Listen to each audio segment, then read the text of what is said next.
Hello mga ka-Jomams! Welcome back to our YouTube channel. This is Sylvia. Ito na naman ako.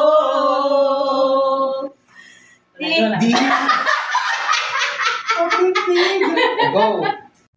Jomams, welcome to Jomams. Welcome to Jomams YouTube channel. Mga ka-Jomams, tara samahan niyo akong magpakain. Papakita ko sa inyo yung ginagawa ko everyday, ang pagpapakain sa ating mga alaga. Tara samahan niyo ako para makita ninyo. Jomams, dito sa lamesang ito, dito ako nag-aayos at naghahanda ng pagkain ng mga alaga namin. Yan yung mga pagkainan nila. Kasi mga ka-Jomams, yung pagkain po nila, yung nasa kaldero po na nakikita ninyo, or kaserola, niluto ko po yan. Niluto ko po, may kasamang chicken, kalabasa. And then, ahaluan po namin ng dog food. Yan po yung sa lalagyan ng kulay red na yan. Nandyan po yung dog food. So, kapag i-ready ko ang pagkain nila, dog food, and then hahaluan po namin ng rice at saka chicken, tsaka yun yung kalabasa. Pinaghalo-halo ko na po yan. Yan. Mag-scoop po ako ng pagkain ng mga dogs. Pagkatapos, yan, hahaluan ko na siya ng rice.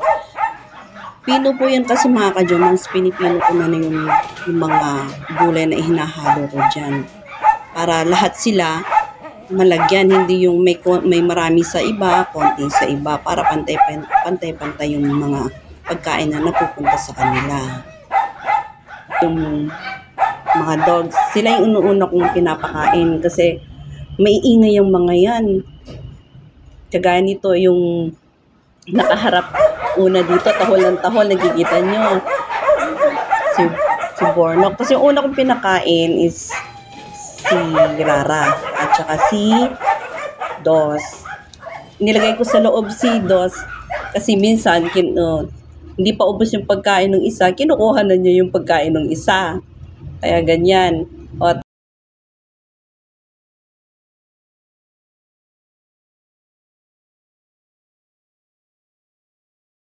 tapos ito naman si Maple. Yan Siberian Husky. O, tapos yan nakita niyo mga ka-Jomams, nilinis ko muna, nagpupo siya. So nilinis ko muna yung pupo niya bago siya bigyan ng pagkain. Palitan natin yung pagkainan niya. Siyempre hindi pwede hindi mo linisin. Yan, tapos nag-scoop na ako ng pagkain niya. Medyo dinadagdagan ko yung kay Maple kasi nga big breed siya. Kailangan mas maraming kinakain niya. Pero yan, nakikita nyo, nakikinig yan mga ka-Jomams. Marunong siya makinig. Very good si Maple. And then yan, susunod naman natin si Bornok. Yan naman ang aming unang-unang fur baby na isinilang mismo sa piling namin sa family. So, since birth, kasama na namin siya. Kaya, nakikinig talaga sa amin ng mabuti yan. Isang salita mo lang, nakikinig siya.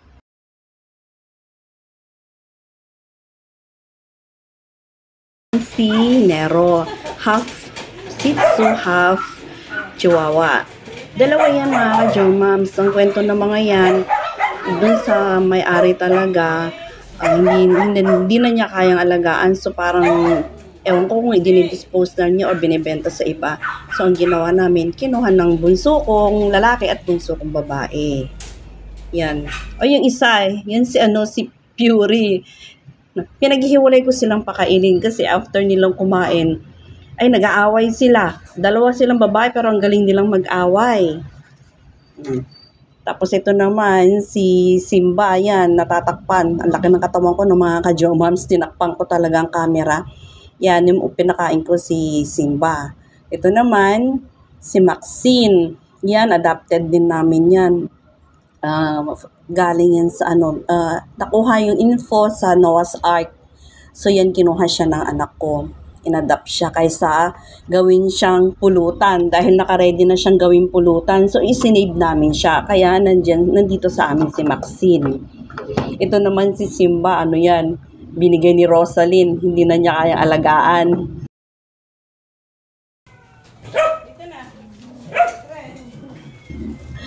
O yan, lundag na lundag, no? Yan si Tres. Siya naman na isang Pomeranian.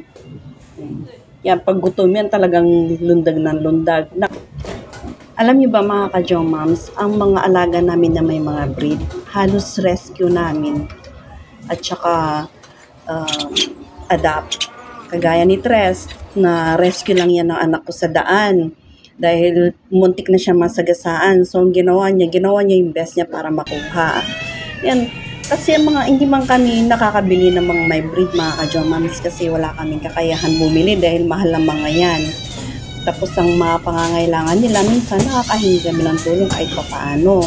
Pero most of the time, sa sahod ng mga anak ko, sa kanilang sariling gastos ng mga anak ko, yung mga kinakain ng mga alaga namin, at hindi lang yun, mga maintenance din nila. So, kinakaya talaga namin na mairaos ang pagkain at mga maintenance ng mga alaga namin. Mga ka-Jomams, yan naman mga Persian.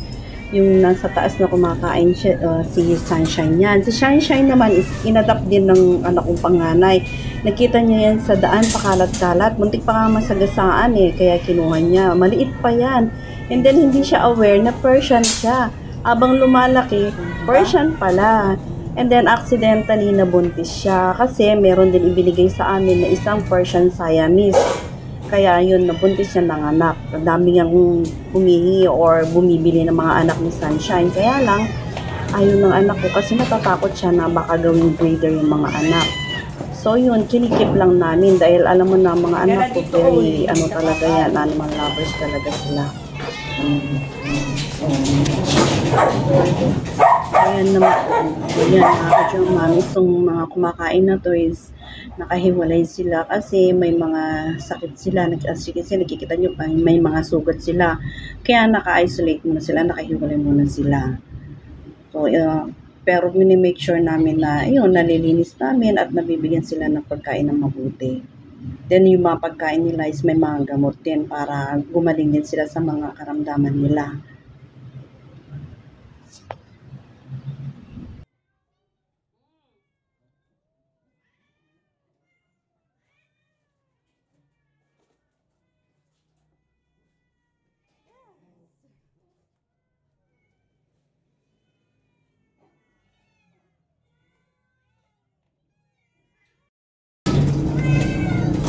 Sassy!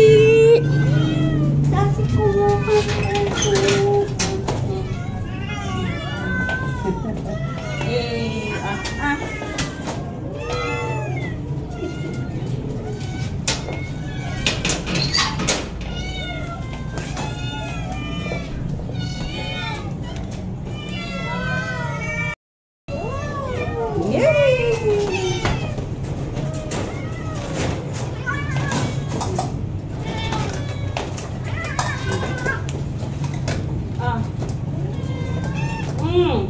Ali!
Magugulo ang ingay nyo. Simba, Maxine, ingay na. Apple.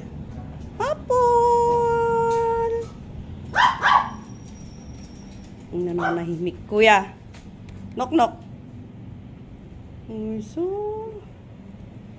yan, upo. Very good. Ay, magulo, ayan. Magulo. Hi, Fury. Asa si Tres? Tutulog na? Fury!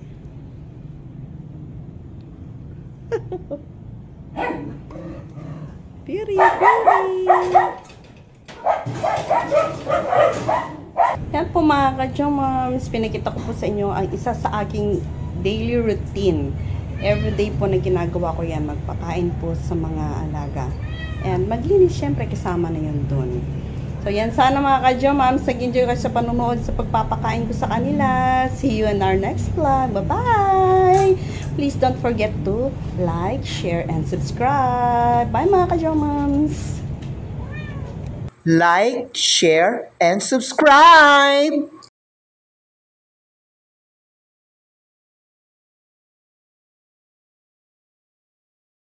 Pagkain ng mabuti. Then yung mga pagkain nila is may mga gamot din para gumaling din sila sa mga karamdaman nila.